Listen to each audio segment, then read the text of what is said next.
भीड़ की सबसे बड़ी पहचान होती है कि उसे दिशा की समझ नहीं होती।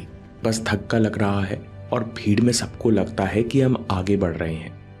लेकिन सच ये है कि जैसे ही कोई अफवाह फैली, थोड़ा सा डर फैला, तो वही भीड़ उल्टे पांव भागने लगती है, बिना सोचे समझे कि हम कहाँ जा रहे हैं, क्यों भाग रहे हैं और इस भगदड़ से कितनों का जीवन बर्बाद होने वाला है। ऐसी कहानी है एक लड़के की जो डर की भीड़ में दिशाहीन हो चुका था और जीवन के संघर्ष से भाग रहा था। खुद से जीतने वालों को मेरा सलाम और प्रणाम। ये बात है 1890 की। कोलकाता का एक पुराना गाड़ी स्टैंड। भोर का समय। स्वामी विवेकानंद कहीं पास के गांव जाने के लिए वहीं घोड़ा गाड़ी का इंतजार कर रहे थे।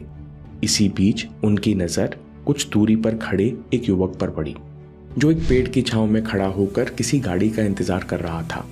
जब पहली गाड़ी आई तो लड़का उसमें चढ़ गया, पर कुछ देर बाद लौट आया, फिर उसी पेड़ के नीचे जाकर खड़ा हो गया। स्वामी जी शांति से ये सब देख रहे थे। थोड़ी देर बाद दूसरी गाड़ी आई। लड़का फिर भागकर उसमें बैठ गया, पर चलने से ठीक पहले उतर आया। स्वामी जी ने उसे इशारे से पास बुलाया और शांत स्वर में बोले, बंधु, तुम्हारे बार बार गाड़ी छोड़ने के तरीके से स्पष्ट है कि तुम किसी दुविधा में हो। तुम्हारे भीतर एक घबराहट है। लड़का चौंका, फिर बोला, महोदय, आपकी जगह कोई और होता तो शायद मेरा मजाक उड़ाता, पर आप सच्चे इंसान लगते हैं जो सीधे मेरे अंतर मन की स्थिति कह गए। वो बोला, मैं 2 साल पहले गांव आया था। पिताजी ने मुझ पर भरोसा किया और अपनी जमा पूंजी एक पोटली में बांधकर दे दी कि जाओ बेटा, पढ़ लिख कर अपना जीवन बनाओ। लेकिन इन 24 महीनों में बहुत सी दिक्कतें आईं। मैं ना पढ़ाई में मन लगा सका, ना आगे बढ़ सका, और इस बीच काफी सारे पैसे खर्च हो गए। अब सोचता हूं कि दिल्ली चला जाऊं, एक दोस्त के साथ कोई काम या व्यापार कर लूं। पर मन में सवाल उठता है, क्या मैं बीच रास्ते में दिशा बदल रहा हूं? क्या ये सही है? और ये बात मैं पिताजी को कैसे बताऊं? उनसे नजर कैसे मिलाऊं?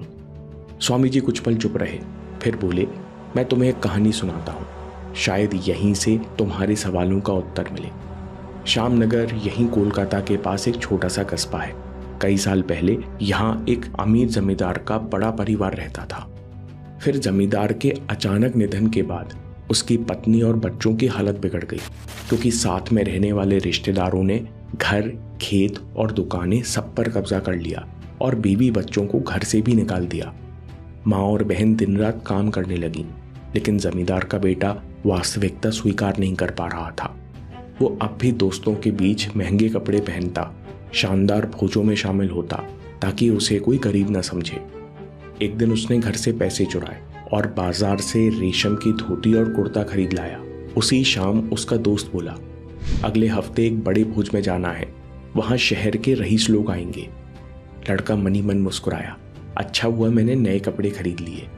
भोज के दिन वह रेशमी कपड़े पहनकर खुद को आईने में निहारने लगा, लेकिन तभी उसकी नजर खाली हाथों पर पड़ी।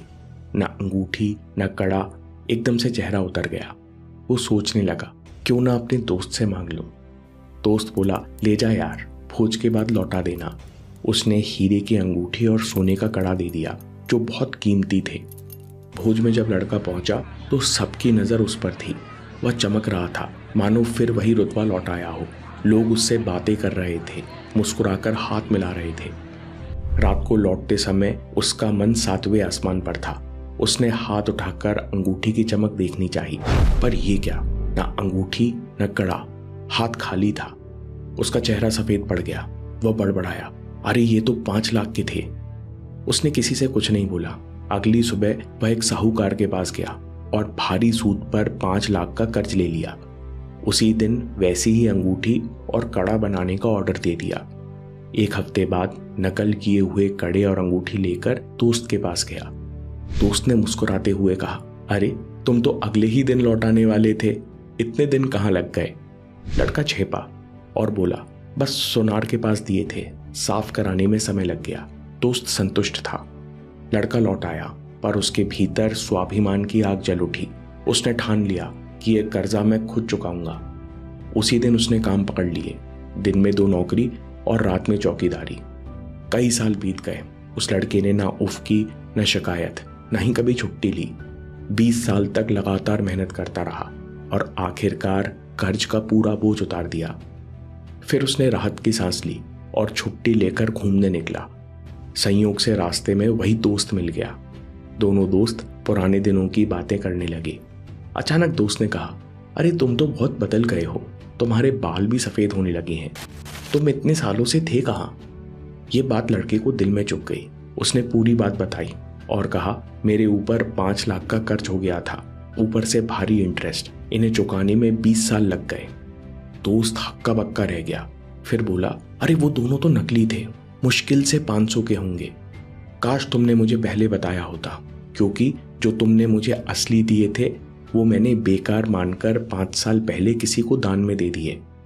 दोनों सर पकड़कर बैठ गए, पर लड़का फूट फूट कर रो पड़ा। उसके जवानी के 20 साल बर्बाद हो चुके थे। स्वामी जी ने कहा, सफल जीवन बनाने के लिए पहला लेसन याद रखो, नेवर एस्केप रियलिटी। उस युवक की असली गलती ये थी कि उसने अपने हालात को स्वीकार नहीं किया, दिखावे की कोशिश की, इसलिए उसे भ्रम हुआ। एक गलत लक्ष्य, एक गलत निर्णय उसकी पूरी जवानी खा गया। अगर तुम भी अपने जीवन में गलत लक्ष्य के पीछे भागोगे, संघर्ष से मुंह मोड़ोगे, तो पता ही नहीं चलेगा कि जिंदगी के 20 साल कहाँ निकल गए। लड़का चुप था। उसने धीमे स्वर में कहा, इसका मतलब मुझे वापस चले जाना चाहिए और पढ़ाई पर ध्यान देना चाहिए। स्वामी जी मुस्कुराए, हाँ, क्योंकि तुम यही सोचकर तो घर से निकले थे और अब संघर्ष करने की जगह तुम आसान रास्ते की तलाश में हो। याद रखो, जो हार नहीं मानता वो दूसरा रास्ता बना ही लेता है। दूसरा लेसन, दोस्तों, मेरे अनुभव में जीवन में ऐसे 4 मौके बनते हैं जब ब्रह्मांड तुम्हें खुद सफलता की ओर धकेलता है। सबसे पहला मौका उम्र 13 से 18 वर्ष में बनता है। कुछ बच्चों का टैलेंट जल्दी निखर आता है, किस्मत से परिवार का सपोर्ट और अच्छे मेंटर भी मिल जाते हैं। ऐसे हालात बनते हैं जहां जिंदगी कुछ लोगों को आगे बढ़ने का खुला मौका देती है, लेकिन यहां फिर भी फेलियर्स हैं और यहां भी शर्त है कि आपको संघर्ष करना होगा। हर प्रकार के डिस्ट्रैक्शन से दूर रहना है और दूसरों से जल्दी सीखना है। बहुत कम लोगों को किस्मत से यह मौका मिलता है और उसमें भी मुश्किल से 1 या 2% लोग ही इसका फायदा उठा पाते हैं। फिर दूसरा मौका इंसान को 25 से 28 वर्ष में मिलता है, क्योंकि अब लड़का थोड़ा सेल्फ अवेयर है। उसे अपनी गलतियां और समय की कीमत समझ आने लगती है। वो दोबारा भटकना नहीं चाहता। अगर वह ईमानदारी से संघर्ष करे और अपने गोल को पकड़ रखे तो यहाँ जीवन की दिशा पूरी तरह बदल सकती है, क्योंकि उसके अंदर समझदारी, उत्साह और ऊर्जा चरम पर होती है। लेकिन इस मौके का भी फायदा कुछ ही लोग उठा पाते हैं। तीसरा मौका मिलता है 38 से 45 साल की उम्र में। इस दौर में अनुभव और समझ दोनों बढ़ चुके होते हैं। सालों की मेहनत से आपके पास कुछ स्किल्स डेवलप होती हैं, परिवार स्थिर होता है, मन में भटकाव घटता है। अगर इंसान चाहे तो यहाँ से नया सफल जीवन बना सकता है। दोस्तों, इतना ही नहीं, इसके बाद भी जीवन एक फिर बड़ा अवसर देता है। चौथा मौका 55 से 60 वर्ष। इंसान बीते एक्सीडेंट्स, हार जीत सबको स्वीकार करता है और इन्हीं सारे अनुभवों को विजडम या दूरदर्शिता बनाता है। ऐसा इंसान खुद को बहुत पॉजिटिव रखता है और एक अच्छा कोच और मेंटर बनता है। दोस्तों, इन अवसरों को पहचानने के लिए और उपयोग करने के लिए आपको लगातार प्रयास और संघर्ष करना होगा, तभी जाकर सही समय पर सही स्किल्स डेवलप हो पाएंगी। अब सफल जीवन बनाने के लिए तीसरा लेसन है आदर्शों के स्तंभ। स्वामी जी कहते हैं, जिंदगी दिखावे पर नहीं, यानी ब्रांडेड चीजों पर नहीं, बल्कि आदर्शों और कर्मों के स्तंभ पर खड़ी है।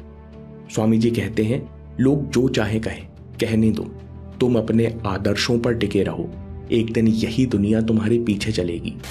लड़के ने पूछा, स्वामी जी, लेकिन मेहनत करने में बहुत कष्ट होता है। अब स्वामी जी की आवाज में करुणा थी। वे कहते हैं, बंधु, संघर्ष और मेहनत तकलीफ नहीं देते, गलत उम्मीद दुख देती है। यही अगला लेसन है, रॉन्ग एक्सपेक्टेशन इज सफरिंग। लोग इसलिए दुखी हैं क्योंकि उन्हें लगता है कि वे धरती पर सुख भोगने आए हैं, पर मनुष्य का लक्ष्य सुख नहीं बल्कि कर्म और आत्मोन्नति है। स्वामी जी की बातों से लड़के की रगों में उबाल आ गया। लड़के ने उन्हें प्रणाम किया और बोला, आपने मेरे मन से डाउट्स मिटा दिए और सारे सवालों का जवाब दिया। अब मुझे क्या करना है ये साफ दिखता है। दोस्तों, समरी में 2 शक्तिशाली बातें याद रखिए। स्वामी जी हम नौजवानों से उद्घोष करते हैं, धरती पर केवल वीर ही सुखी रह सकता है, इसलिए हमेशा कष्ट का सामना करो। Earth is enjoyed by the heroes. कायर तो महलों में भी चैन से नहीं सो पाता, इसलिए हर दिन खुद से कहो मुझे किसी हार से डर नहीं, और सबको बता दो अब मुझे कोई डर नहीं। Tell this to everyone, I have no fear.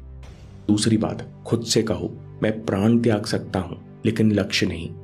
Swami ji कहते हैं एक योद्धा की तरह संघर्ष करते करते प्राण क्यों न निकल जाएं, पर कभी डर के मुंह मत फेरना। हर दिन प्रार्थना करो, हे माँ, हे अनंत ब्रह्मांड, मैं कभी कायर ना बनूं। O mother of the universe, I pray that I may not have to die a coward. सतत प्रयास करते रहोगे तो स्किल्स डेवलप होती रहेंगी और जीवन में कई मौके मिलेंगे और तुम कुछ ना कुछ जरूर महान कर जाओगे। दोस्तों, एक ही ऊर्जा है, जो एक तरफ लस्ट और बर्बादी है तो दूसरी तरफ फोकस और सफलता है। इस ऊर्जा का सही प्रयोग करने के लिए ब्रह्मचर्य के 5 पिलर्स पर अगला वीडियो देखिए या बात के लिए सेव कर लीजिए, क्योंकि आपके समय से कोई वीडियो, कोई ऐप, कोई न्यूज कीमती नहीं है। मैं काम के किस्से लाता रहूंगा। हम जीतेंगे।